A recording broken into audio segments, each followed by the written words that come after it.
देखिए, बॉयकॉट और नेगेटिविटी तो हमेशा से रहती है, क्योंकि जब भी आप कोई भी पब्लिक चीज़ करेंगे, आप जो कि आप पेश करेंगे दूसरों के सामने, तो कुछ लोग हैं उसके उनके विचार अलग हो सकते हैं। इंडस्ट्री के बारे में जब आप बात करती हैं कि भाई लोग नहीं देख रहे सिनेमा या चल नहीं रही हैं पिक्चरों का चलना न चलना एक अलग बात है। पहले अपनी ईमानदारी से कंटेंट तो प्रोड्यूस करो। फिल्में तो बनेंगी सब्जेक्ट से, फिल्में बनेंगी कंटेंट से, उस पर इन्वेस्ट करो, उस पर टाइम लगाओ कि बेहतरीन चीज़ें हों। अब तुम जब स्टार खरीद लोगे, पैसे का तुमको टर्नओवर दिखाना है क्योंकि पब्लिक का पैसा है, तो ऑब्वियसली तुमको जल्दी से जल्दी कंटेंट प्रोड्यूस करना पड़ेगा। जल्दी कैसे बनाओगे? तुम चले जाते हो साउथ, तुम चले जाते हो स्पेन, तुम चले जाते हो कहीं और, तुम उठा करके रीमेक राइट्स ले आते हो, डायरेक्टर भी वहीं से इंपोर्ट कर लेते हो और जैसे तैसे बना देते हो पिक्चरें। वो पब्लिक कहती भाई ये तो कमाल की चीज़ है, क्यों देखें हम इसको। तो इंटेंशन जो है वही सही नहीं है कि चीज़ चले ना चले, पसंद करें लोग ना पसंद करें, वो दूसरी बात है। पहले आप अपनी ईमानदारी तो दिखाओ।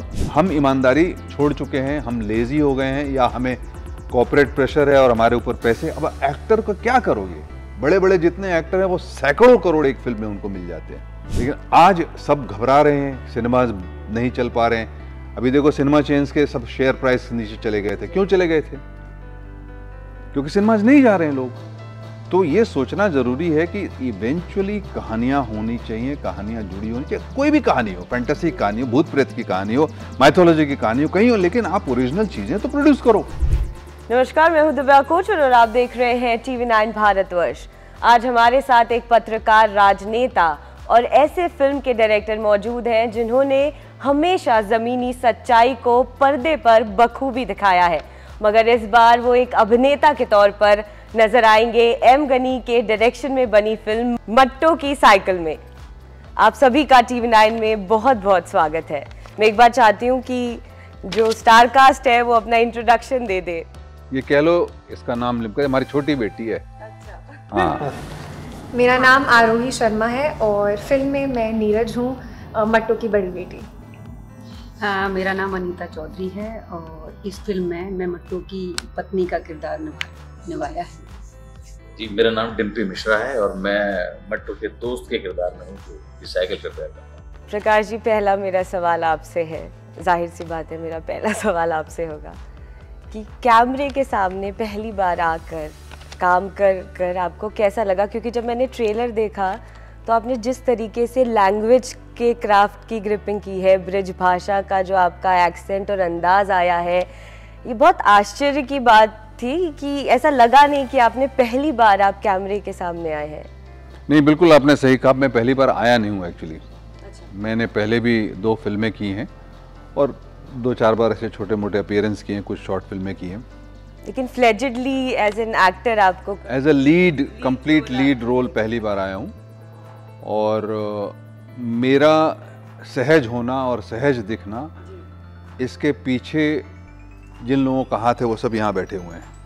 ये डायरेक्टर से लेकर के ये सारे एक्टर जो आपको दिख रहे हैं, बहुत खतरनाक एक्टर लोग हैं ये लोग। इन लोगों ने मेरा काम सहज कर दिया, क्योंकि मैं इनसे सीखता रहा, इनके बीच में समय थोड़ा बिताया, इनसे बातचीत करता रहा।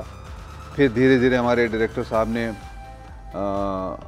उन लोगों से मेरी वाकफियत कराई जिनके बीच में मुझे काम करना था, और थोड़ा वक्त लगा, 5-6 महीने का वक्त लगा। 3-4 बार मथुरा गया, उनके साथ बैठा काम तलाश कर रहा था मैं, सड़क किनारे रोज सुबह बैठ के। तो वो प्रोसेस जो था वो था फिजिकल प्रोसेस था। मेंटली अपने आप को बहुत सारी चीज़ होती हैं हम अपने जीवन में बहुत सारे बैगेज आ जाते हैं, मेंटल बैगेज आ जाते हैं, सोच के बैगेज आ जाते हैं, उनको कैसे उतारना है वो एक प्रोसेस है। अभी इस छोटे से इंटरव्यू में उसकी बात नहीं हो सकती, लेकिन हाँ, मुझे अच्छा लगा कि धीरे धीरे होते होते मट्टो मुझे मिल गए। वो मिल गए तो फिर उसको पकड़ के रखना और ध्यान से उस पर काम करना अच्छा लगा। जी, जब ये फिल्म भूषण फिल्म फेस्टिवल में जब इसका प्रीव्यू था तो उस वक्त आपको लगा था कि ये एक ह्यूज रिकॉग्निशन की तरफ जाएगी? देखिए, अपने मन में विश्वास रख के हम बनाते हैं, हम काम करते हैं। रिकॉग्निशन मिल जाती है तो अच्छा लगता है, प्रोत्साहन मिलता है। लेकिन पहले से सोच करके कि इसको रिकग्निशन मिल जाएगी, मिलनी चाहिए, वो कभी रहता नहीं है, वो ऐसी आशा रहती नहीं। शायद शुरुआती समय में रहती होगी।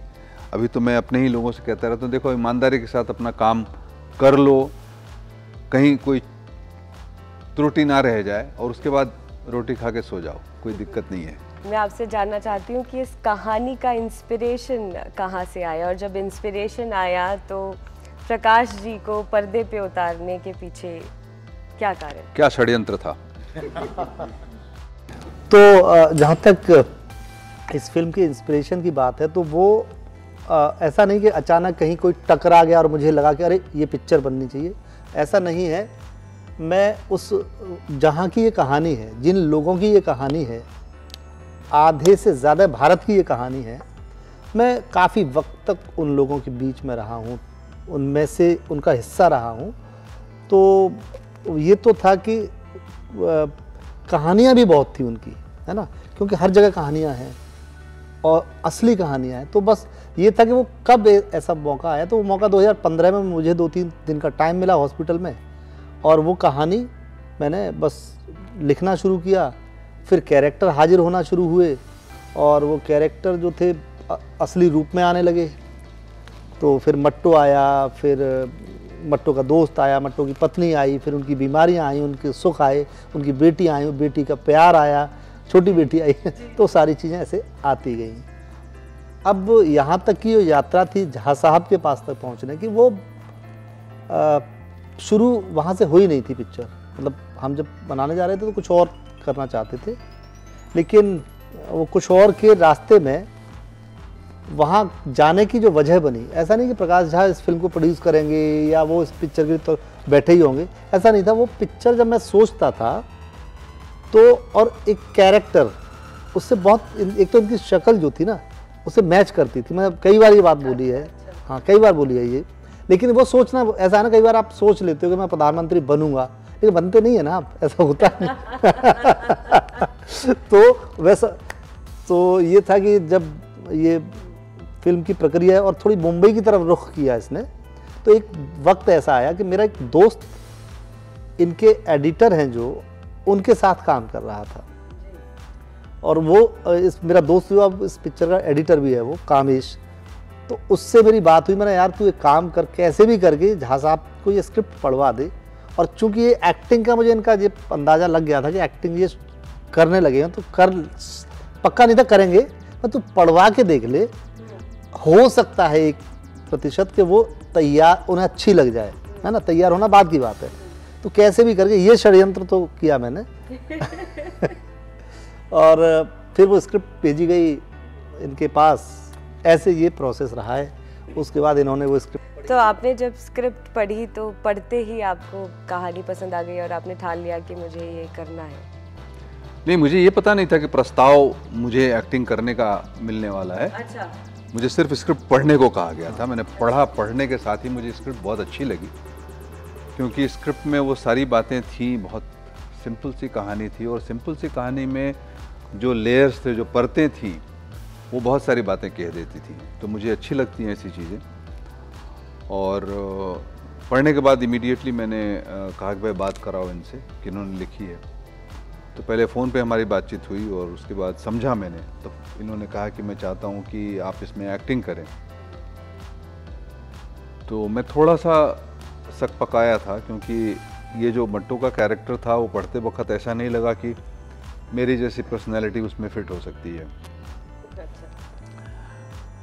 तो फिर हम मिलने के बाद में मैंने इनसे पूछा कि भाई कैसे आपको लगा कि मैं ये कर सकता हूँ।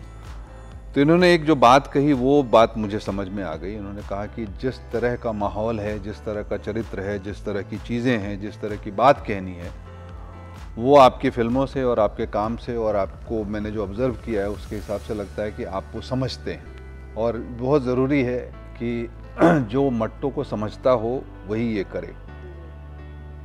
तो मुझे समझ में आई वो बात। और एज एन एक्टर तो चैलेंजिंग रहता है, हर रोल चैलेंजिंग रहता है।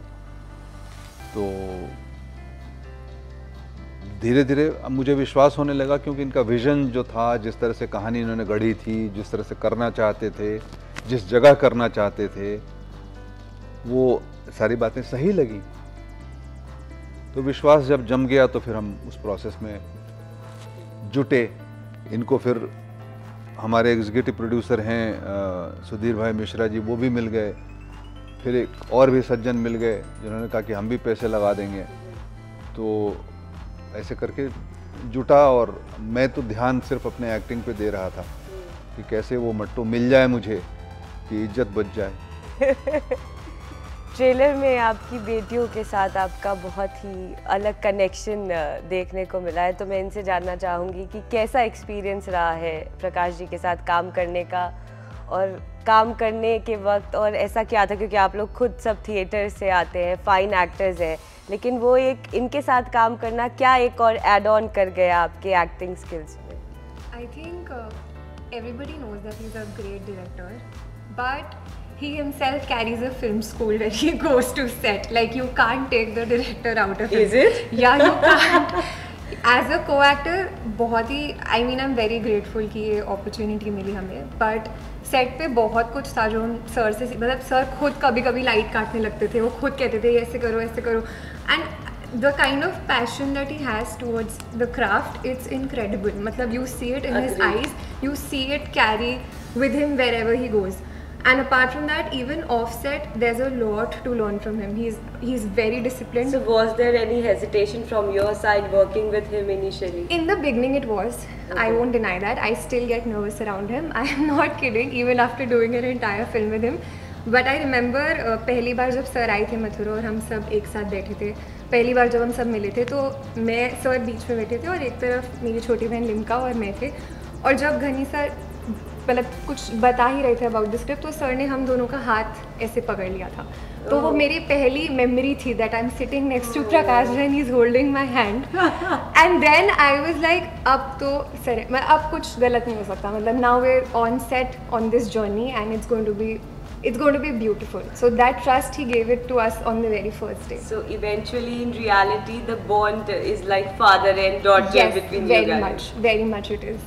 अच्छा, फिल्म का कोई ऐसा एक डायलॉग आप तो एक सीन है जो मेरा फेवरेट सीन है, जिसमें I don't know how much I am allowed to reveal about the film, but एक सीन है जब मट्टू बहुत परेशान होते हैं क्योंकि वो साइकिल के लिए पैसे जोड़ रहे होते हैं, और तब बहुत सटली नीरज आके उनकी मदद कर देती है. तो मैं इससे ज़्यादा कुछ नहीं बोलूँगी, पर वो मेरा फेवरेट सीन है. लाइक आई थिंक उस सीन में ज़्यादा डायलॉग्स भी नहीं थे, पर एक आई एक्सचेंज होता है नीरज और उनके पापा मट्टू के बीच, तो वो मेरा सबसे फेवरेट सीन है, where she actually stands by my father to support him. Prakash ji, एक कंटेम्प्रेरी फिल्म है, सिनेमा में सीखने के लिए इस फिल्म में बहुत कुछ है, तो क्या लग रहा है आपको कि कितना कनेक्ट करेगी ये अर्बन ऑडियंस से भी? इसका प्रेडिक्शन तो मैं नहीं कर सकता. मैं सिर्फ ये जानता हूँ कि हिंदुस्तान के अंदर जितने भी लोग हैं सब आते वहीं से हैं. कहते हैं ना हिंदुस्तान गांव का देश है. मैं कई बार कहता हूँ हिंदुस्तान गांव ही है. हमारे सबकी सोच जो है वो वहीं से जुड़ी हुई है. भले कुछ लोग गांव से ना जुड़े हों, गांव की ना सोचते हों, लेकिन हमारे जीन्स में वही है. तो कितना इससे जुड़ पाएंगे वो इस बात पे निर्भर नहीं करता कि वो शहर से आते हैं, वो मेट्रोपॉलिटन सिटीज से आते हैं. वो इस बात पे निर्भर करता है कि इंसानियत के प्रति क्या कंपैशन है उनकी.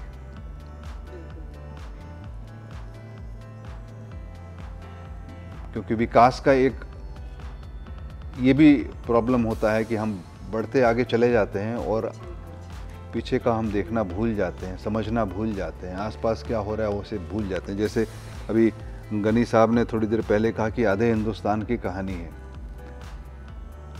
तो वो हर आदमी जो हमारी ज़िंदगी के साथ जुड़ा हुआ है, चाहे वो हमारा घर साफ़ करता हो, चाहे हमारे वो सीढ़ियाँ साफ़ करता हो, या बिल्डिंग देखता हो, या सिक्योरिटी संभालता हो, या ऑटो रिक्शा चलाता हो, या शहर के कोने में ठेला लगा के धनिया बेचता हो, वो हर आदमी हमारी ज़िंदगी का हिस्सा है. क्योंकि वही बनाता है, वही घर बनाता है, सड़कें बनाता है, पुल बनाता है, फ्लाईओवर बनाता है और देश का निर्माण करता है. लेकिन हमारा रिश्ता उसके साथ खाली ये रह जाता है कि हम उसको पैसे देते हैं, उसकी सर्विस लेते हैं. अभी हाल ही में हमने देखा कि तमाम मूवी जो है वो अच्छे से नहीं चली है, बॉयकॉट का एक ट्रेंड चल रहा है, तो पिक्चर ना चलने की वजह क्या एक्टर्स है, राइटिंग है या कंटेंट है? क्या ऐसी वजह है जिस वजह से पिक्चर नहीं चल रही है, या ये जो बॉयकॉट का ट्रेंड है ये एक इसके पीछे की वजह है कि जब बॉयकॉट किसी का होने लगता है तो कहीं ना कहीं वो आपके दिमाग में स्ट्राइक करता है कि यार ये ठीक नहीं है, बिना कंटेंट को जानने से पहले या देखने से पहले आप एक थॉट बना लेते हैं कि इस पिक्चर का बॉयकॉट हो रहा है तो इसे ना देखें? देखिए, बॉयकॉट और नेगेटिविटी तो हमेशा से रहती है, क्योंकि जब भी आप कोई भी पब्लिक चीज़ करेंगे, आप जो कि आप पेश करेंगे दूसरों के सामने, तो कुछ लोग हैं उनके विचार अलग हो सकते हैं। मैंने तो हमेशा अपनी फिल्मों में झेला है। आरक्षण पिक्चर रिलीज होने के पहले बैन हो गई,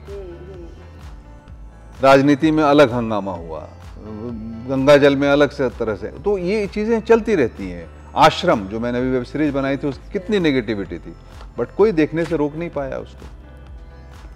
वो एक अलग चीज़ होती है जिसमें कि इंडस्ट्री के बारे में जब आप बात करती हैं कि भाई लोग नहीं देख रहे सिनेमा या चल नहीं रही हैं पिक्चरें, पिक्चरों का चलना न चलना एक अलग बात है। पहले अपनी ईमानदारी से कंटेंट तो प्रोड्यूस करो। तो जब से ये मुझे देखने मेरी समझ ये आया कि जब से ये कॉरपोरेट्स और जब से ये OTTs और जब से ये सैटेलाइट और जब से ये इस तरह की चीज़ें शुरू हुई हैं कि जब फंड लेकर के और पैसे लेकर के और टर्नओवर की बात होती है जी, बहुत कमर्शियल हो गया है सब कुछ। तो कमर्शियल होने में हर्ज नहीं है, बट कमर्शियल होने के बाद सबसे कहाँ से फिल्में तो बनेंगी सब्जेक्ट से, फिल्में बनेंगी कंटेंट से, उस पर इन्वेस्ट करो, उस पर टाइम लगाओ कि बेहतरीन चीज़ें हो। अब तुम जब स्टार खरीद लोगे, पैसे का तुमको टर्नओवर दिखाना है क्योंकि पब्लिक का पैसा है, तो ऑब्वियसली तुमको जल्दी से जल्दी कंटेंट प्रोड्यूस करना पड़ेगा। जल्दी कैसे बनाओगे? तुम चले जाते हो साउथ, तुम चले जाते हो स्पेन, तुम चले जाते हो कहीं और, तुम उठा करके रीमेक राइट्स ले आते हो, डायरेक्टर भी वहीं से इंपोर्ट कर लेते हो और जैसे तैसे बना देते हो पिक्चरें। वो पब्लिक कहती भाई ये तो कमाल की चीज़ है, क्यों देखें हम इसको। तो इंटेंशन जो है वही सही नहीं है। बिल्कुल सही बात। तो इस वजह से मैं देखने के बाद में जब मुझसे सवाल करते हैं लोग, तो मुझे ऐसा लगता है कि भाई आपकी चीज़ चले ना चले, पसंद करें लोग ना पसंद करें, वो दूसरी बात है। पहले आप अपनी ईमानदारी तो दिखाओ। हम ईमानदारी छोड़ चुके हैं, हम लेजी हो गए हैं, या हमें कॉर्पोरेट प्रेशर है और हमारे ऊपर पैसे। अब एक्टर को क्या करोगे? बड़े बड़े जितने एक्टर हैं वो सैकड़ों करोड़ एक फिल्म में उनको मिल जाते हैं। हम नहीं देते, कॉर्पोरेट दे रहे हैं, तो ऑब्वियसली वो गुलाम हो जाते हैं उसके, और उस गुलामी में जो सामने परोस के आता है उसको काम करते हैं, वो चलती नहीं है। अब वो एक्टर्स ऐसे हैं कि पिक्चर चले ना चले कोई फर्क नहीं पड़ता उनको। लेकिन आज सब घबरा रहे हैं, सिनेमा नहीं चल पा रहे हैं। अभी देखो सिनेमा चेन्स के सब शेयर प्राइस नीचे चले गए थे। क्यों चले गए थे? क्योंकि सिनेमाज नहीं जा रहे हैं लोग। तो ये सोचना जरूरी है कि इवेंचुअली कहानियां होनी चाहिए, कहानियां जुड़ी होनी चाहिए। कोई भी कहानी हो, फैंटेसी कहानी हो, भूत प्रेत की कहानी हो, माइथोलॉजी की कहानी हो, कहीं हो, लेकिन आप ओरिजिनल चीजें तो प्रोड्यूस करो। तो जो कंटेंट देखने वाले लोग हैं, आप किसी OTT में जाओगे ना, 4 लेयर में खड़े हो गए हैं एग्जीक्यूटिव, सब कोई IT पढ़ा हुआ, कोई मैनेजमेंट पढ़ा हुआ, कोई कहीं और पढ़ा हुआ, जिनको समझ नहीं है कहानियों की।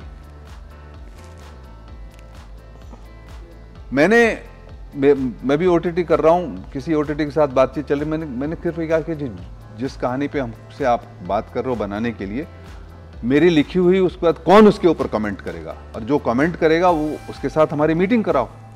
हम बैठे हैं, देखें तो सही भाई तुम क्या पढ़े हो, हम क्या पढ़े हैं, हम किस तरह की बात कर रहे हैं, हम उसी पेज पर हैं कि नहीं है। तो किसी दिन कोई और आ जाता था, किसी दिन कोई और आ जाता था। हमें इनके कमेंट्स और इनके रिमार्क्स को हम सीधा करते करते तो हम ही खत्म हो जाएंगे, कुछ समझ भी नहीं आता क्या करें। तो our basic problem is that we are not developing good content, we are not investing time on good content. Because कोई भी कहानी जो है, अच्छी कहानी रातों रात नहीं पूरी हो जाती है। रीमेक राइट जरूर मिल जाएगी रातों रात, लेकिन नई कहानी नहीं बनेगी। तो पिक्चरें ना चलने की जो मेन वजह है वो है उसका कंटेंट सब्जेक्ट। जब तक लोगों से कनेक्टिविटी नहीं होगी उसके कोई मायने नहीं। ऐसे विषय हो, ऐसी कहानी हो जिसमें पहले खुद को विश्वास हो तुम्हें खुद में विश्वास नहीं है, तुम रीमेक राइट लेके आ रहे हो।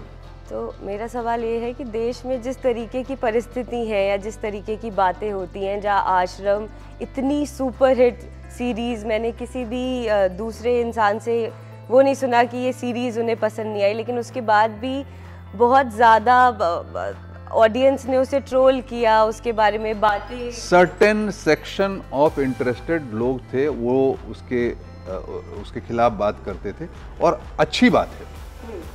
नेगेटिविटी होना, किसी का उसके खिलाफ बात करना, कोई इसमें बुरी बात नहीं है, क्योंकि जब हम बनाते हैं चीजें तो हमेशा पब्लिक के सामने पेश करते हैं। और मैं हमेशा कहा है कि कुछ लोग नेगेटिव बात करेंगे, कोई बात नहीं है, हमेशा से ऐसा होता रहा। मैंने फिल्में बनाई है, नारेबाजी की है, लोगों ने मेरे पुतले जलाए, मेरे शीशे तोड़े हैं ऑफिस के, ठीक है जी। तो कहीं ना कहीं मन में ये सवाल आता है कि जहां आप एक फिनोमिनल पिक्चर लेकर आ रहे हैं, इतनी कनेक्टिंग लोगों से, और इस तरीके के कोई ट्रोल या किसी चीज़ से वो एक डर रहता है कि यार मेरी इतनी अच्छी पिक्चर में उसकी कोई नेगेटिव इमेज पोर्ट्रे ना हो। कोचर जी, उसको इतना बड़ा कौन बनाता है? वही लोग बनाते हैं ना। तो कुछ लोग ट्रोल करेंगे, कुछ लोग आपकी पिक्चर को बड़ा बनाएंगे, तो अच्छा है। मैं उनकी परवाह करूँ ना, जो अच्छा बनाए उसको, जो ट्रोल करें उनकी परवाह क्यों? बिल्कुल सही बात है। और आपने ये कह दिया है कि अच्छा अगर कंटेंट होगा, सब्जेक्ट होगा, तो फिर डर जो है वो ऑटोमेटिकली आपका कम हो जाना चाहिए। नहीं, हमें डर नहीं लगता। हमें डर इस वजह से नहीं लगता कि हानि जो है वो सब्जेक्ट की क्या होगी। सब्जेक्ट अच्छा होगा, सब्जेक्ट पैलेटेबल होगा, सब्जेक्ट बात करेगा, क्योंकि विषय बात करता है ना। जब आश्रम रिलीज हो जाती है तो प्रकाश झा को नहीं देखते लोग, आश्रम को देखते हैं। तो आश्रम उनके साथ बात करेगा, या राजनीति बात करेगी उनके साथ, या गंगा जल बात करेगी उनके साथ, या मट्टो बात करेगा उनके साथ। मैं तो कौन हूँ? बस इसी एक्सेंट से एक डायलॉग अगर फिल्म का आप ऑडियंस को सुना दें। और मैं तमाम स्टार कास्ट से ये रिक्वेस्ट करती हूँ कि एक एक अपना जो भी किरदार का डायलॉग है फेवरेट, वो ऑडियंस को आप। तुम तो जब भी बोलोगे काली जवानी बोलोगे। कब तक रोंदबे को बेचारा जैसा साइकिल है कि जब तक बिल्कुल टे नहीं बोल जाए, जब तक तू मेरी हो मैं तेरा। जब बोले वो काली जवानी बोलेगा, बैठना भी बेकार है तेरे पास तो। आप सभी का TV9 से बात करने के लिए बहुत बहुत शुक्रिया। और मैं ऑडियंस से अपील करूंगी कि 16 सितंबर को आप ज़रूर जाइए। मेरे हिसाब से हमें बहुत समय बाद एक बहुत अच्छे सब्जेक्ट पर पिक्चर देखने का मौका मिल रहा है, जिसमें प्रकाश जी खुद अभिनय कर रहे हैं और बेहतरीन स्टार कास्ट के साथ आ रहे हैं। तो आप ज़रूर जाइए और ये पिक्चर ज़रूर देखिए। 16 सितंबर को आप लोग आइए और एक अच्छा सिनेमा देखिए, आकर परिवार के साथ आप आइए। बहुत बहुत शुक्रिया आपसे। Thank you, God bless you.